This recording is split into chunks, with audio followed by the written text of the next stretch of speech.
선지자 이사야의 글에 보라 내가 내 사자를 내 앞에 보내노니 그가 내 길을 준비하리라.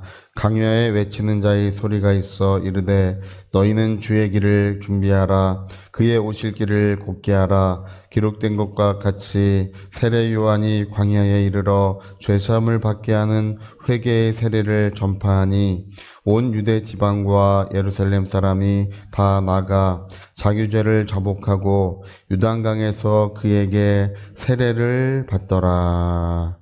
아멘.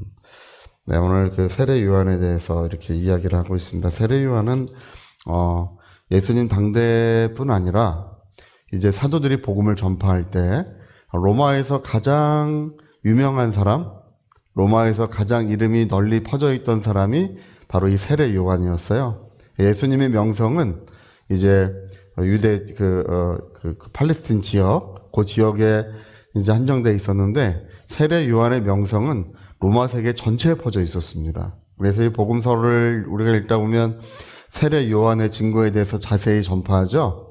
어디를 가든지 세례 요한이 이분을 그리스도라고 했다.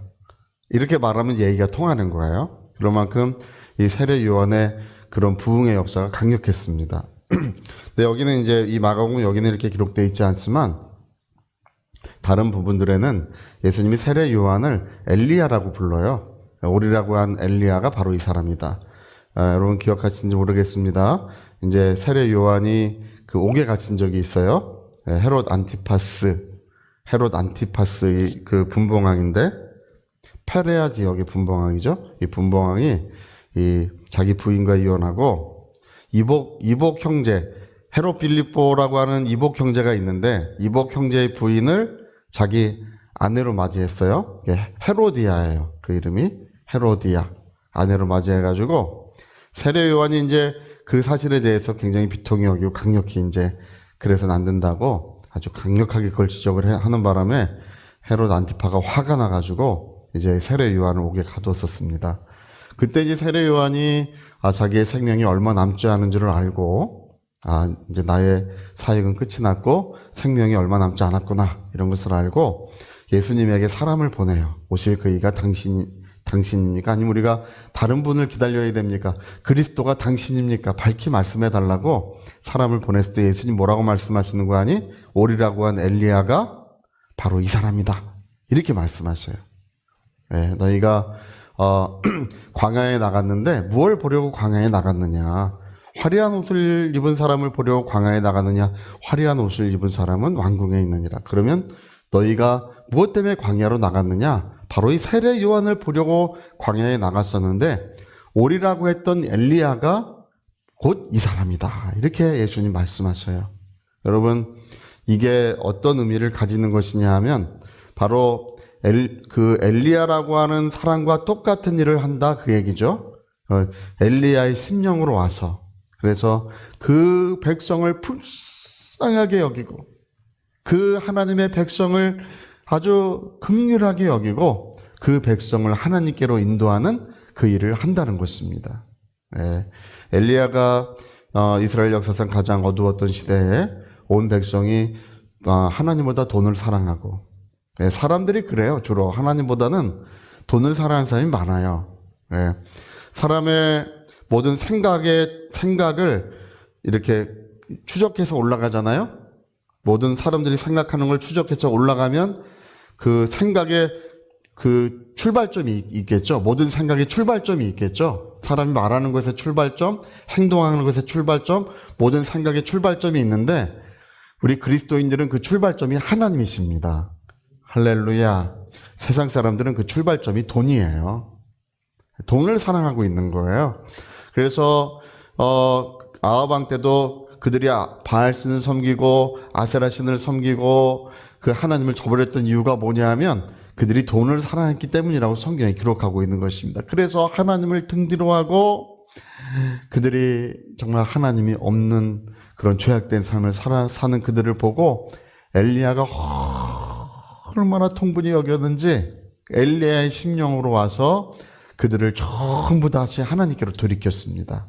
온 백성을 하나님을 사랑하고 할렐루야 하나님께 복종되는 놀라운 은혜의 역사가 바로 그 엘리야 시대에 이루어졌었는데, 이 엘리야의 마음, 엘리야의 심령을 가지고 오는 자가 있을 것이다. 그 엘리야의 심령을 가지고 오는 자는 주 앞에 와서 온 백성을 하나님께로 다시 돌이킨다는 것입니다.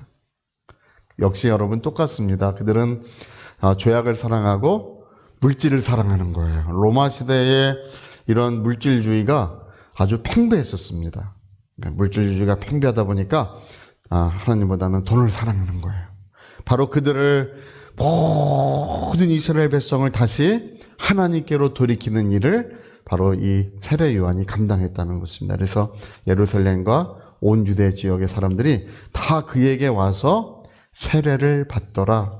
죄사함을 얻게 하는 세례, 하나님께로 돌아오는 세례를 그가 베풀었고, 그들은 그 세례를 받은 사람들은 이제 물질을 사랑하기를 그치고 죄악을 사랑하기를 그치고 하나님께로 돌아와서 하나님을 기쁘시게 섬기는 일이 그때 이루어졌다는 것입니다. 그래서 주님이 오실 길을 예비하는 자, 바로 그예요. 왕이 오면, 왕이 오기 전에 비서들도 오고 그 다음에 경호원들도 와가지고 왕이 오는 길을 예비하지 않습니까? 예, 영원한 왕, 하늘과 땅의 모든 권세를 가지시고 이 모든 만물을 다스리시는 영원한 왕이 오시기 전에 바로 세례 요한이 와서 그 길을 준비했던 것입니다. 이런 역사가요, 우리 기독교 역사에도 있어요. 이제 20세기에 들어서 웨일즈 지역에 대부흥이 일어났었습니다. 그 이반 로버츠라고 하는 웨일즈 지역에, 그때 그 영국이 기독교가 실패하는 것 때문에 굉장히 탄식하고 있었어요. 막 술집이 엄청나게 늘어나고 사람들은 막 술 취해가지고 죄악과 이런 알코올에 쪄들었던 그런 시대였어요. 근데 이반 로버츠가 기도를 하는데 하나님께서, 로버츠야, 내가 너에게 최초로 10만 명의 영혼이 너에게 돌아오게 해줄 것이다. 할렐루야. 그리고 그 영국 넓은 들판에 불길이 번져가는 환상을 보여주시면서 이 불길은 이제 온 영국으로 퍼질 것이고, 그 다음에 유럽으로 퍼질 것이고, 이 불길은 이제 아메리카 대륙으로 퍼지고 아프리카와 아시아 대륙까지 이 부흥의 불길이 퍼져나갈 것을 하나님께서 환상을 보여주시고 말씀해 주셨어요. 광부 노동자였는데, 우리나라의 막장이라는 말이 있죠. 막장 드라마 이런 말 쓰잖아요. 사람들이 가장 마지막 직업을 하다가 가장 마지막 직업이 광부였기 때문에 그런 말을 쓰는 거였죠. 영국도 똑같았습니다. 그 공기를 들이마시고 그 진폐증으로 죽는 게 이제 그 노동자예요. 근데 이반 로버츠가 그 계급사회, 그 귀족이 있고 왕이 있고 그런 사회에 가장 밑바닥에 있는 광부 노동자였어요. 설교를 할 수가 없어요, 이런 광부 노동자들은. 근데 그 목사님이 한 번 설교를 시켜봤고, 한 번 설교를 시켰다가 깜짝 놀랐어요.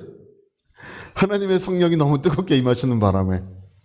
그래가 주저주저 하다가 두 번째 그 설교를 시켰는데, 두 번째 선교를 시킬 때 하나님의 성령이 얼마나 뜨겁게 그 교회에 임하셨는지, 첫 해, 그 이반 로버츠가 설교를 시작한 첫 해에 3만 5천 명이 주님께로 돌아왔습니다. 웨일즈 지역의 인구가 당시 30만 명이었어요. 몇 해 지나지 않아서 이 30만 명 중에 예수를 믿지 않은 사람은 5명이나 4명이나 5명밖에 없었어요. 모든 술집이 문을 닫았습니다. 한 기자가 이제 웨일즈 지역을 방문했다. 정말 깜짝 놀랐어요. 그 웨일즈 지역을 통제하는 지도자가 없다는 거예요. 모든 사람들이 성령의 다스리심을 받고 있더라. 정말 그 많은 사람들이 어떻게 한마음이 돼서 하나님을 섬기고 한마음이 돼서 어떻게 그런 하나님의 영광의 은혜를 누릴 수 있을까? 정말 깜짝 놀랐다는 것입니다. 그 웨일즈 부흥운동이 바로 이제 영국으로 퍼져가고 아메리카 대륙으로 미국이죠. 아메리카 대륙으로 퍼져가고, 우리나라의 1908년 대부흥운동이 일어났던 것도 웨일즈 부흥운동의 영향이었어요. 이반 로버츠 목사님의 부흥운동의 영향으로 이 땅에도 부흥의 불길이 이렇게 일어났던 거예요. 할렐루야.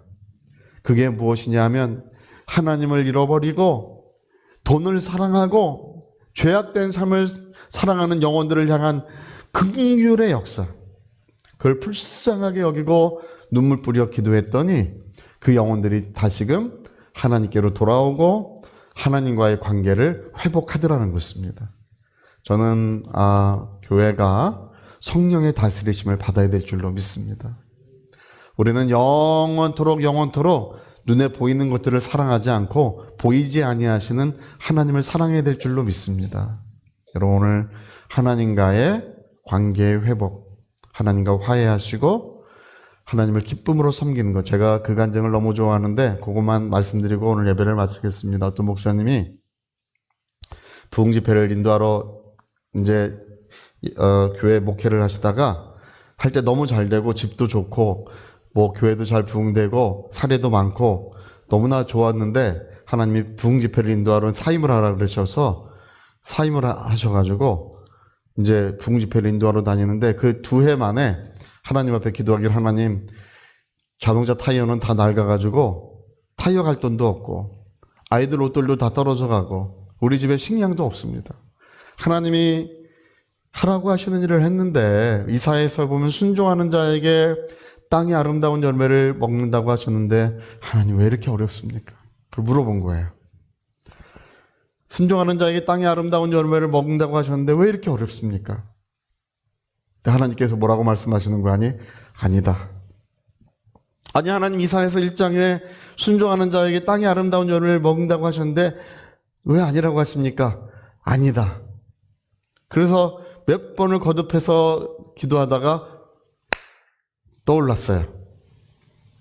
여러분, 성경에 어떻게 되어 있냐면 기쁨으로 순종하는 자에게 땅의 아름다운 열매를 먹게 하리라. 할렐루야.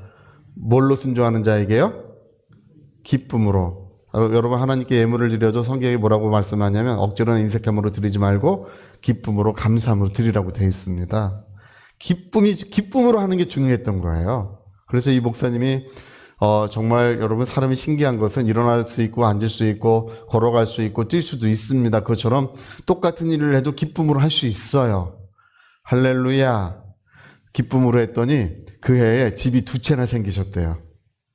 그리고 그분이 사역을 마감할 때는 그분이 세운 대학에 절반의 학생들의 장학금을 한 학생당 등록금이 1년에 2천만 원씩인데 그 대학의 절반에 해당하는 학생의 장학금을 이 목사님이 지급을 하셨어요.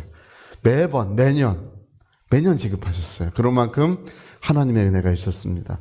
즐거이 순종하는 자에게 땅의 아름다운 소산을 먹게 하리라. 할렐루야. 여러분, 하나님과의 관계가 회복되시기를 예수 이름으로 축복합니다. 우리 같이 한번 기도하시겠습니다. 우리 한번 기도하실 때 하나님을 잃어버린 사람들의 이야기, 물질을 사랑하고 이제 하나님을 떠난 사람들이 다시금 하나님께로 돌아왔어. 하나님과의 관계가 회복되고 기쁨으로 하나님을 섬기는 이야기가 성경에 기록됩니다. 유의하여 같이 기도하시겠습니다.